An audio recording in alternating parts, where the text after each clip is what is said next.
নমস্কার, আমার ভিডিওতে আপনাদের স্বাগত।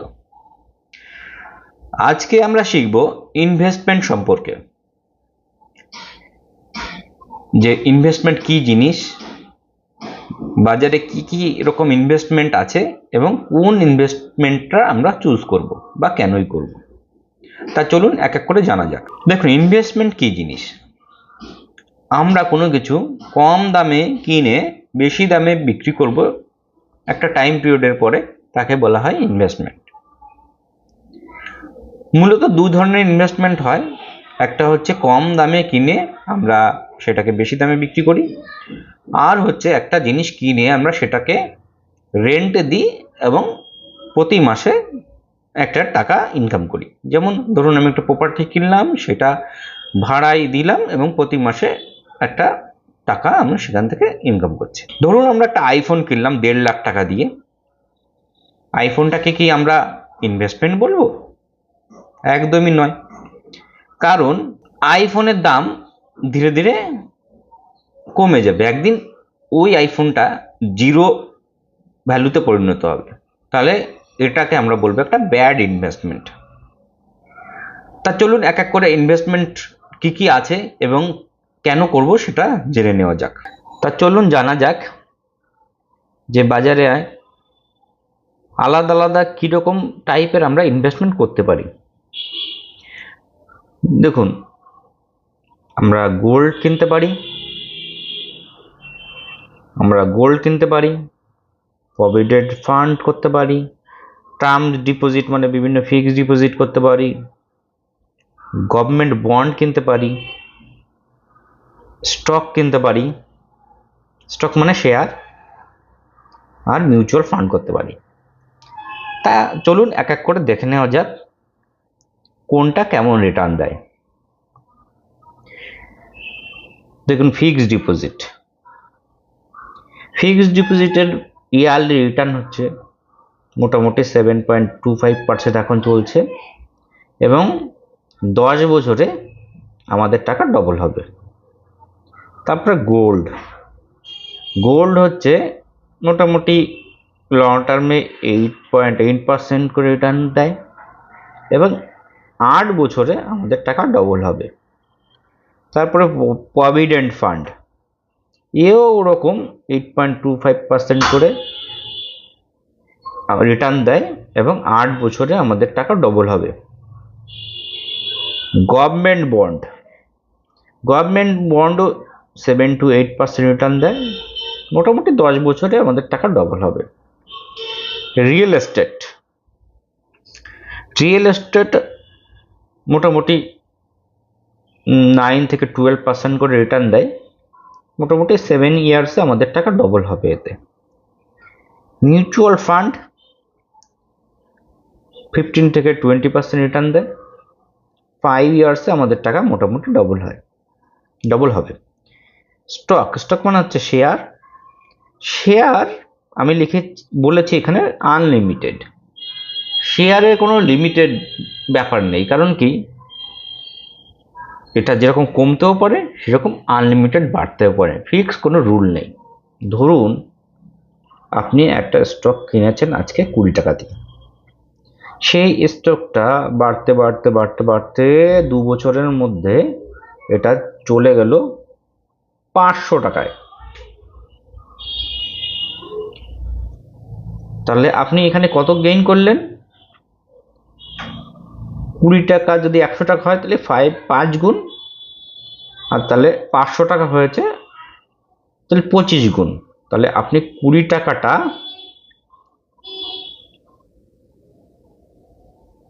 25x করলেন, 25x করলেন আপনার টাকাটা, 25 গুণ করলেন এখানে।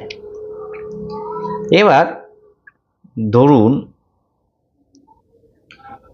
আমরা জানতে চাই যে এত রিটার্ন দিচ্ছে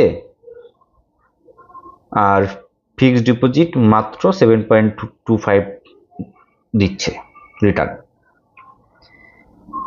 তাহলে কোনটা করব?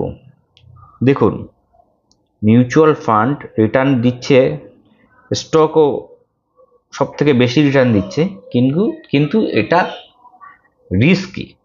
কারণ কেন? কারণ মিউচুয়াল ফান্ড সব সময় বাড়ে না। এইগুলো যেমন ফিক্সড রিটার্ন, আপনি জানেন 10 বছর পরে আপনি এই টাকাটা পাবো, কিন্তু মিউচুয়াল ফান্ড বাড়ে কীরকম, এরকম এরকম, একবার উপরে যাচ্ছে একবার নিচে যাচ্ছে, মানে দাম কমেও যেতে পারে আবার বেড়েও যেতে পারে। কিন্তু আপনি যদি লং টার্মে দেখেন, ধরুন 20 ইয়ার্সে দেখেন, তাহলে আপনার রিটার্নটা সবসময় বাড়তেই থাকবে। আপনি যদি লং টার্মে দেখেন তাহলে আপনার টাকাটা সবসময় বাড়তেই থাকবে, ঠিক আছে? কিন্তু শর্ট টাইমে এটা রিস্কি। এবার দেখা যাক আমার ফিক্সড ডিপোজিটের টাকা কি করে বাড়ে আর মিউচুয়াল ফান্ড এর টাকাটা কি করে বাড়ে। ফিক্সড ডিপোজিটে ধরুন আপনি আজকে 1 লাখ টাকা জমা করলেন,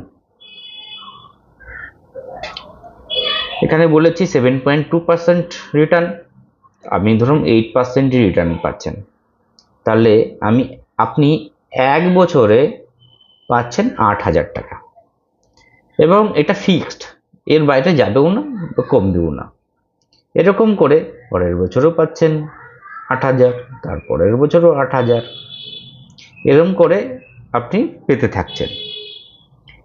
তাহলে 10 বছর পরে দেখা যাচ্ছে 80,000 টাকা পাচ্ছেন, মানে আপনি 1 লাখ টাকাও পাচ্ছেন না। সেই হিসাবে আপনাকে যদি ডবল করতে হয় টাকাটাকে, 1 লাখ টাকাকে, তাহলে আপনাকে 12 ইয়ার্স লাগছে এই টাকাটাকে ডবল করতে। মিউচুয়াল ফান্ডে কি হচ্ছে, ধরুন আপনি মিউচুয়াল ফান্ডে আজকে 1 লাখ টাকা দিচ্ছেন,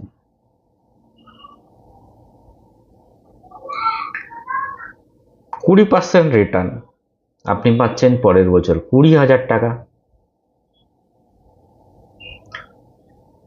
তাহলে আপনার পরের বছর হলো 1,20,000 টাকা। এই 1,20,000 টাকা পরে আপনি আবার 20% পাচ্ছেন, মানে 1 লাখ পরের বার পাচ্ছেন আপনি 24,000 টাকা। তাহলে পরের বছর আপনার টোটাল কত টাকা হলো? 1,44,000 টাকা। এরকমভাবে বাড়তে বাড়তে আমরা দেখব যে 5 বছরে যে আমাদের টাকা হয়ে গেছে 2,50,000 টাকা 5 ইয়ার্সে। এটা 5 ইয়ার্স। আর এখানে আমাদের 12 বছরে হয়েছে মাত্র 2 লাখ টাকা।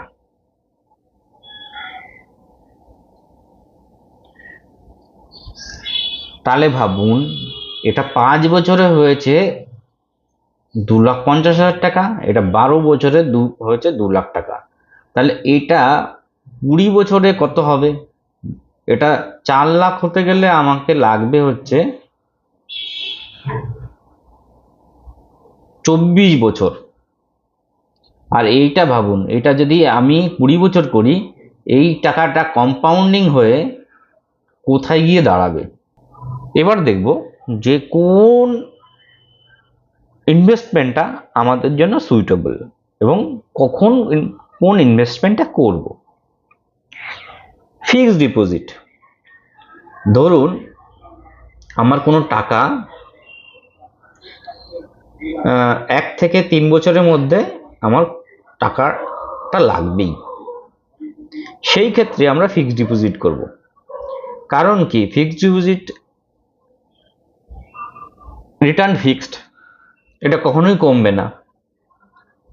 এবার আমি যদি ফিক্সড ডিপোজিট না করে মিউচুয়াল ফান্ড করি বা শেয়ার কিনি, দেখা গেল 3 বছর পরে দাম কমে গেল, তখন আমাকে বিক্রি করতেই হবে এবং আমার লস হয়ে যাবে। সেই জন্য আমরা কখনোই শর্ট পিরিয়ডে স্টক বা মিউচুয়াল ফান্ডে ইনভেস্ট করব না, ফিক্সড ডিপোজিটে ইনভেস্ট করব।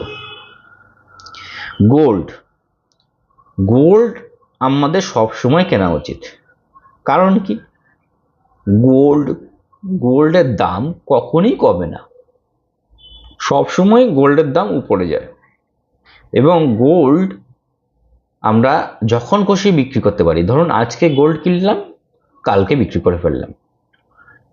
ধরুন কোভিডের সময় আমাদের কাছে যদি মিউচুয়াল ফান্ড থাকতো বা স্টক থাকতো, শেয়ার থাকতো, আমার টাকার দরকার, তখন মিউচুয়াল ফান্ডের দামও কম, শেয়ারের দামও কম। এবার আমার টাকার দরকার, আমি যদি বিক্রি করতাম তাহলে আমার লস হয়ে যেত। কিন্তু গোল্ড ওই সময় কিন্তু গোল্ডের দাম কমেনি, আমরা গোল্ড বিক্রি করে আমাদের প্রয়োজন মেটাতে পারতাম। এই জন্য গোল্ড সব সময় কেনা উচিত। প্রভিডেন্ট ফান্ড, আমার মনে হয় না প্রভিডেন্ট ফান্ডে ইনভেস্ট করার কোনো দরকার আছে। গভর্নমেন্ট বন্ড, এটা তোর কোনো দরকার নেই ইনভেস্ট করার। রিয়েল এস্টেট, দেখুন রিয়েল এস্টেটে ইনভেস্ট করা অবশ্যই ভালো। আমরা বলেছি এখানে 9% এভারেজে রিটার্ন দেয়, কিন্তু অনেক সময় দেখা যাচ্ছে এমন একটা রিয়েল এস্টেট, মানে আমরা জমি কিনলাম, সেই জমির, ধরুন একটা জমি কিনছি, এখানে জমির পাশ দিয়ে একটা রাস্তা হয়ে গেছে বড়, তাহলে এই জমির ভ্যালু কি হবে বলুন? এই জমির ভ্যালু দেখা গেল 50x হয়ে যেতে পারে, ঠিক আছে। কিন্তু প্রবলেম একটা আছে। প্রবলেম কি? সেটা হচ্ছে জমি কিনতে গেলে আমাদের অনেক টাকা দরকার, তাহলে প্রথমে আমাদের টাকা বানাতে হবে জমিটা কিনতে গেলে, ইনভেস্ট করে করে, তারপরে আমরা জমি কিনতে পারবো। আর একটা সমস্যা কি, ধরুন আমার টাকার দরকার, আমি জমির অল্প একটু বিক্রি করে দিতে পারবো না। চাইলাম যে আমার ধরুন 5 লাখ টাকা জমির দাম, আমি চাইছি আমার 5,000 টাকা দরকার না, আমি পারবো না যে এইটুকু বিক্রি করে দিতে। এবং এটা যদি বিক্রি করতে হয় অনেক ঝামেলা আছে। মানে এই নয় যে আমি চাইলাম আর বিক্রি করে দিলাম, আমাকে লোক খুঁজতে হবে বা ব্রোকার খুঁজতে হবে, তারপরে ভালো ডিল হবে, তারপরে আমরা জমিটা বিক্রি করতে পারবো। এটাই অসুবিধা। তাহলে আমরা কখন জমিতে ইনভেস্ট করব? যখন আমরা টাকা জমাতে জমাতে একটা ভালো মতো অ্যামাউন্ট তৈরি হবে, তখন তার কিছুটা অংশ আমরা জমিতে ইনভেস্ট করব। মিউচুয়াল ফান্ড কখন করব? মিউচুয়াল ফান্ড সব সময় করা যায়, কারণ মিউচুয়াল ফান্ড আমি যদি আলটিমেট দেখি, আলটিমেট মিউচুয়াল ফান্ড লং টার্মে আমাকে বেনিফিট দেবেই। সেই জন্য আমরা প্রথমে ছোট থেকে শুরু করব। আমরা 100 টাকার ও মিউচুয়াল ফান্ড শুরু করতে পারি, ধীরে ধীরে শুরু করব এবং আস্তে আস্তে বোঝার পরে এই অ্যামাউন্টটা আস্তে আস্তে আমরা বাড়িয়ে দেব। স্টক কখন কিনবো? স্টক ইনিশিয়ালি আমরা স্টক কিনবো না, কারণ স্টক কিনতে গেলে আমাদের শেয়ার মার্কেট সম্বন্ধে একটু জ্ঞান থাকতে হবে, এবং সেই জ্ঞানটা আস্তে আস্তে ধীরে ধীরে অর্জন করব, এবং তখন আমরা ইন্ডিভিজুয়াল স্টকে ইনভেস্ট করব। কারণ কোনো স্টক যদি আমরা কিনি, সেই স্টকটা এরকম ধীরে ধীরে কমেও যেতে পারে, আবার কবে বাড়বে তার ঠিক নেই, বা বেড়েও যেতে পারে। তাহলে আমাদের বুঝতে হবে যে কখন স্টকটা কমছে বা কখন স্টকটা বাড়বে, এই জিনিসটা আমাদের বুঝতে হবে। এই জিনিসটা যখন বুঝতে পারবো, তখন আমরা শেয়ার ইন্ডিভিজুয়াল শেয়ার কিনব। তা আশা করি সবাই বুঝতে পেরেছেন যে যে বিভিন্ন রকম ইনভেস্টমেন্ট সিস্টেম আছে, কখন কোন সিস্টেমে আমাদের ইনভেস্ট করা উচিত। আশা করি সবাই বুঝতে পেরেছেন যে বাজারে কি কি রকম ইনভেস্টমেন্ট আছে এবং তাদের রিটার্ন কেমন, কোন ইনভেস্টমেন্টটা কোন সময় চুজ করব বা কেনই করব, এবং লং পিরিয়ডের জন্য আমাদের কোন ইনভেস্টমেন্টটা করা উচিত। আপনাদের যদি কোনো কোশ্চেন থাকে আমাকে কমেন্ট করে জানাবেন, বা কোনো বিষয় সম্পর্কে জানার ইচ্ছা থাকে তাহলে অবশ্যই জানাবেন, আমি সেই রকম ভিডিও বানানোর চেষ্টা করব। চলুন দেখা হচ্ছে পরের ভিডিওয়। নমস্কার।